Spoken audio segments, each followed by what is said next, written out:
as a baby, I picked up on a lot from other people. And because of that, my mom, who at the time was on a healing journey of her own, starting a practice, more to say, finding of a practice. So she started a business called Magical Endeavors. She had a whole store. It was beautiful. She had, it was a new aged bookstore. She had books and crystals and tarot cards and pendulums and singles and music from around the world and practices from around the world. And she would have regular, that she called them book fairs, but they were like within the walls of the store, and different vendors would set up different booths. I was that little girl who had one of those, like, the plastic toy desk things, the Tonka desks. Anyways, that was the concessions that was set up, and I was the little 3-5-year-old that ran that concession stand. No, I was 5-6. Yeah. And so I ran the concession stand, and there's this Charles. He gave reflexology massages, and I would trade him a bag of cookies for a foot rub. It's my favorite thing. I became a massage therapist later, specializing in reflexology and the medical aspects of massage, honestly. I mean, anytime anyone would come in and they had something going on medically, my hands always had a way of gravitating right to what was going on every time, and I started to realize that I could visually, like, when I was in school, they had to make allowances for other students, a bunch of extra credit for the human anatomy, because that was really hard for massage therapists, apparently, because science and human anatomy is hard for someone trying to rub on somebody. I digress. Anyways, I excelled at it and regularly got 100% on shit, and because of the extra credit, I was like sitting somewhere at 125% for the class. Yeah. I love it. I've been studying the human body since I was young. My mom is a nurse, or was studying to become one later. Right now, she is a store owner. Back to the point, Stephanie. Okay.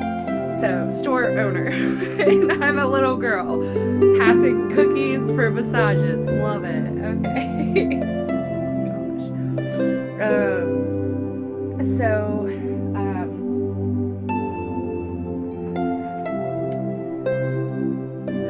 Okay, so my whole point of talking about the store and all of that was the journey that my mom was on. So when I was an infant, picking up on other people's energy all the time, my mom started to kind of recognize it. Like when someone would come in that she was able to identify as having some negative energy, carrying some emotional baggage, overwhelmed in some capacity, experiencing the extremes. I would always have a fit, in a way that really inconvenienced her.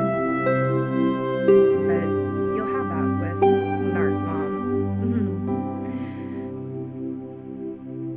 Yes, I'm aware she could watch this at any point in time, and you know what? I stand by what I said. It isn't anything different than Grandpa was. So.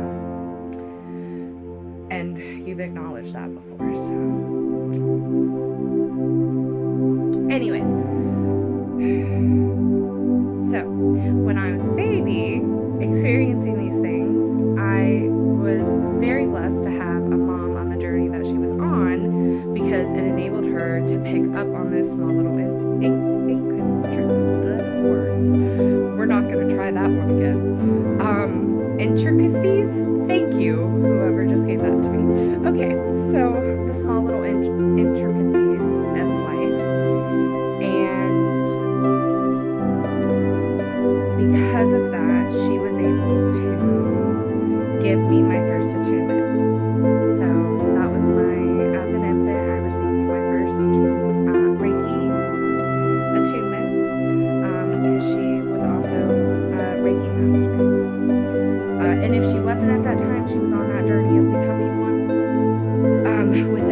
she offered Reiki at the store. I was the more hands-on, physical, touchy person. That happened probably because I lacked that, but that's okay. Me giving myself a look right now because I'm like, honey, the self-awareness is self-awaring. That doesn't, yeah, we get it. So, getting my first attunement in Reiki as an infant and my third one before grade school.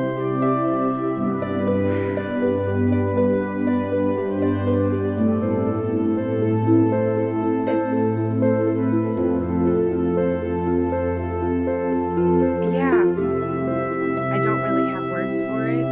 If anybody else has been on that journey and can maybe figure out how that could feel for someone going through that at such a young age.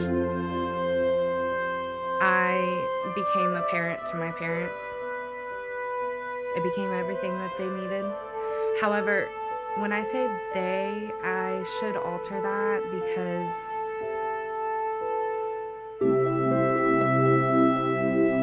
my dad doesn't deserve that. So, I think the direction I want to go in next is my dad, because I don't want him